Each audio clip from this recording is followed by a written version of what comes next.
Hello, good morning, good afternoon and good evening to you, the good and wonderful people of the tube. Hope you are feeling grand and all is well in your world. Hi, off camera today as this is a video about how to relic a guitar. Yeah! Quite a lot of people have requested this and I finally got around to it. I do apologise for the immense wait, but I've been waiting for a guitar to do and I finally have one. So, let me talk you through what I do to relic guitars. This is recently, basically, I did this yesterday, some of it. It's a Daphne Blue maple neck Strat. So I'm going to talk about neck first of how I did the fretwear.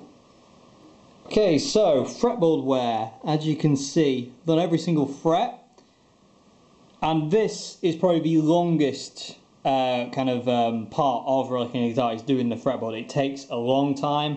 And it knackers your arm out, trust me. This took me the most time to do. It took me a good part of 2 to 3 hours to get all this right.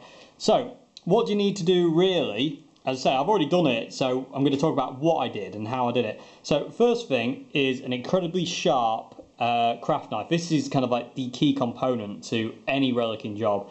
And I always have a sharpening stone near to keep it sharp. So I'll do a fret, resharpen, do another fret, resharpen, do another fret, resharpen.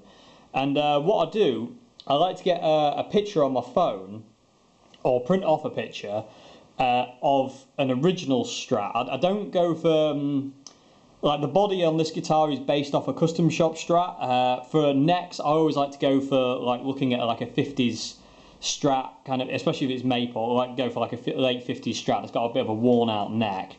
And I kind of screenshot that and I go by the patterns I see on that. And what I do is simply sketch in the patterns with a permanent pen, very kind of like roughly really, because you kind of have artistic license when you relic a guitar. Things are never the same. One guitar relics differently to another. People aren't the same. So what I do basically is just kind of sketch in the finger wear that you can see there, and then I go around with a craft knife and basically scrape the lacquer off. And then, once that's done, once I'm down to the wood and the top layer of the lacquer's off, this was a really nice neck because the lacquer was really thin, it just chipped away, it was very easy to do. But it still, still took 3 hours. If your lacquer's really thick on your neck, be prepared to be there for a long time. What I do after that is I colour in the wood with a pencil. Like any pencil will do. And I go over it a few times, and then I take my index finger and I just rub it into the wood, like really kind of like smear it. And that gives this kind of like dark look. I'm kind of shading you there, and it just gives it that kind of dark, worn-in look, like it's been played a lot. So that's how I do the frets, really. And it's important to kind of like up the top end here. There's always a lot of wear on maple necks because this is where people mainly play, and it wants to kind of like peter out as you get further and further down. And as you get further down, you'll notice the shapes become less and less, and around the 12th fret, they're very kind of blocky. And once you get there, it becomes a lot easier to relic, because up here, doing individual finger marks is very, very hard and very, very tiring, and it really is a kind of a strain on your eyes to get this right. But it's worth it if you kind of like, just take your time, really nice and slow, don't rush yourself, and just, do it fret by fret. And I say, always make sure your knife's really, really sharp, and just, don't slip, basically, really, take your time with it, because if you slip, you could ruin the patterns and ruin the neck, and it just won't look as convincing, so to say. So that's kind of what you want. That's kind of what I do to the neck. It's pretty simple, as I say. I kind of get a picture of an old 50s Strat with a worn out neck, kind of sketch the and it's also a lot easier to do if the neck's off the guitar. If the neck's attached to the guitar, it makes it a nightmare, so always have the neck off the guitar. Whereas if you're relicing the body, you want the entire guitar assembled to relic the body. So, as I say, coming back to this, to do the neck, you want to sketch out the patterns roughly. They don't have to be perfect, they just have to be kind of in the ballpark, so to say. And then scratch them out with your really sharp craft knife. Say, do a fret, resharpen, do a fret, resharpen. And just kind of like, take your time, going, getting it right, getting it looking right. Then colour them in with a pencil, or something, it's just something that's going to darken it up. You can also use dark wood dye, that'll work the same. And just basically just go down every single fret till it looks right. And I'm really happy with this neck. This neck turned out really nicely. I'm really happy with this one. I think it's the best one I've done so far. So yeah, so that's that. You can also put the obligatory cigarette burn on the headstock if you want. So that's that's pretty much it really. So let me talk now about the body and how to do the body. Okay, body wear. Ha ha ha. First thing I want to talk about is the plastic, how I've kind of like stained off plastic. I use wood dye, as it's brilliant. And this is just a total fluke one day. I don't know even how or why I stumbled across wood dye to stain plastic, but it works. Basically, if you've got a scratch plate that's very worn in, and it's scratched, and you know it's got your where you play it on your and finger marks all over it, the wood dye will basically sink into where you play, where your where the plectrum scratches are, where your hand rests, all sorts of places. It'll sink in and it'll stain it off to this kind of like, I use antique pine because it's got a great colour. It's got that kind of like nicotine-y colour, really old kind of stained off colour, and it basically sinks into the plastic and stains it off to that colour, and I don't know, it just looks cool. And again, I don't know how I came across it, it's just one of those fluky things. Anyway, that's what I do for the plastic, and I basically take the scratch plate off. Don't have it on the actual guitar when you have it. Take the scratch plate off, take the electrics out, rub it down with this, and it will just sink in. Leave it to dry for about 5-10 minutes, reassemble it, put it on the guitar, and you'll see it's kind of like, this colour. So that's the scratch plate, really easy to do. It's not, not rocket science in any way, shape or form. So yeah, that's that. So now let's move on to the actual body work, because this is where it gets fun. This is definitely the fun part. The neck's the nightmare, the neck is definitely the hardest part. The scratch plate's the messy part. The body is the fun part. So let's move on to that. Okay, now onto the body, which is the fun part, and you can't really go wrong, really. What I like to do is, I've got a picture here. This is, hopefully you can see it. It's not the best printout in the world, but it doesn't matter. It's about the wear and where the wear is. This is a custom shop Fender Strat that I've kind of taken my inspiration from, and you can kind of see some of the chips on the top, kind of a lot like that. But you take artistic license and you put the dents not exactly where they are. Again, everything's different. Today on the video, I'm going to do this arm wear for you on camera in a minute, because that's just my finishing touch. But so what I reckon, it's always good to have like a reference on a guitar that you like the look of. Scan Google Images, find a picture you like, print it off, or have it on your phone, or have it on your laptop near the guitar, and just basically, I think that bit of wear is there, and just basically go for it. And to do that, you basically just get your craft knife again, and just start in. This guitar is in nitrocellulose, so the nitrocellulose paint wears very easily. It's very easy, it just chips away. Polyurethane is a bit more of a nightmare, as it's a plastic and it does chip, so if you're doing that, wear goggles, because you'll get bits in your eye otherwise and it hurts. Trust me, I learned the hard way on that one. So polyurethane is exactly the same, it's just a lot harder to do. So you need that. You can plan it out with a pencil if you want. Now, most pencils will doodle kind of marks, but I just like to go artistic license and just go, I think that dent's there, I think that dent's there, stuff like that. So that's how to do the body, and I'll give you a walk around of this guitar when it's done, but at this point in time I'm going to do the arm wear just to finish this off, film that, let you see how I'm doing it, and yeah, then I'll give you a walk around of the finished article after that. So, see you in a sec.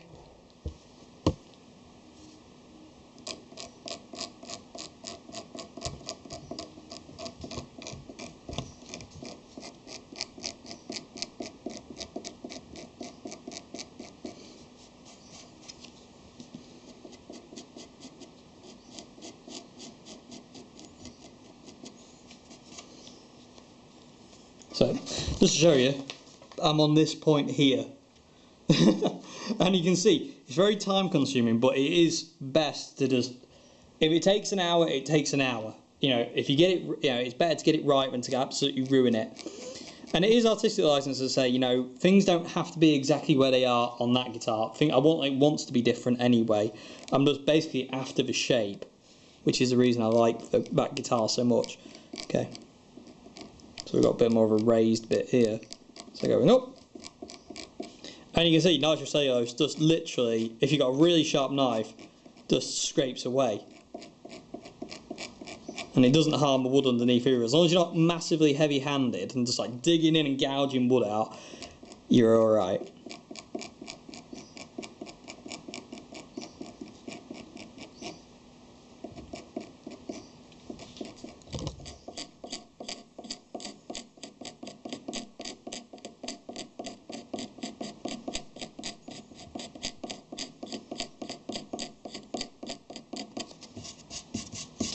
That's another thing as well. If you get, as soon as you get a build up of dust, get rid of it as quick as you can. You don't want it to kind of like mask what you're doing.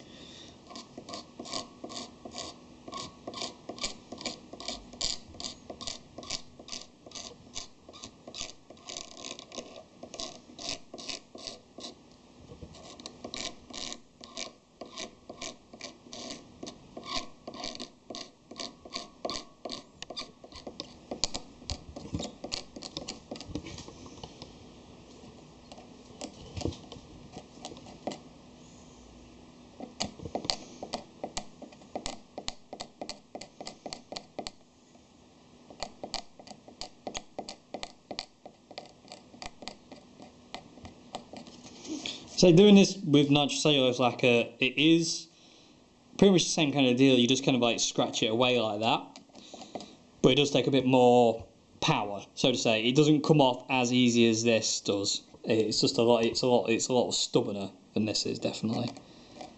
But it's exactly the same principle. There's no, if your knife's nice and sharp and you've got the kind of, you know, you've got the kind of right kind of hand placement, it will just peel away. It's not too hard. The only difference with nitrocellulose to polyurethane is that it won't be as flat to the body. There will be a bit more of a raise where the paint meets the wood. It won't be as flush,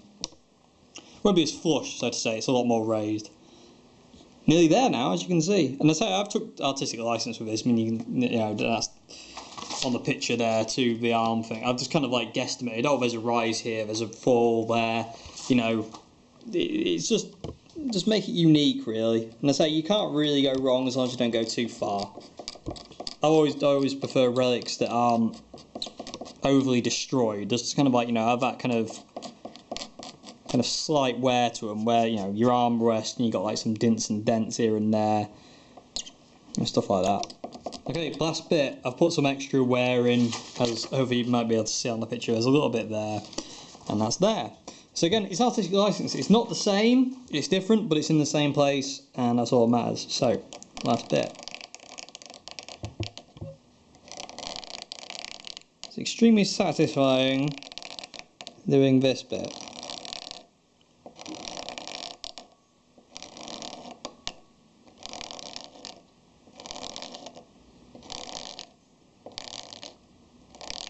And again, I'm not digging in massively heavy, just enough to get the paint off.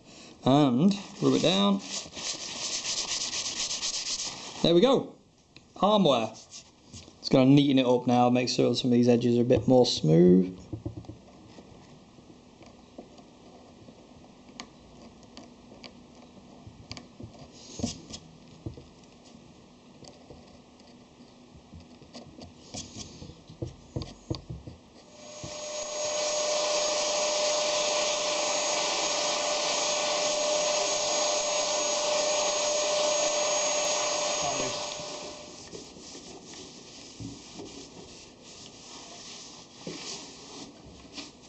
Just clearing all the dust off.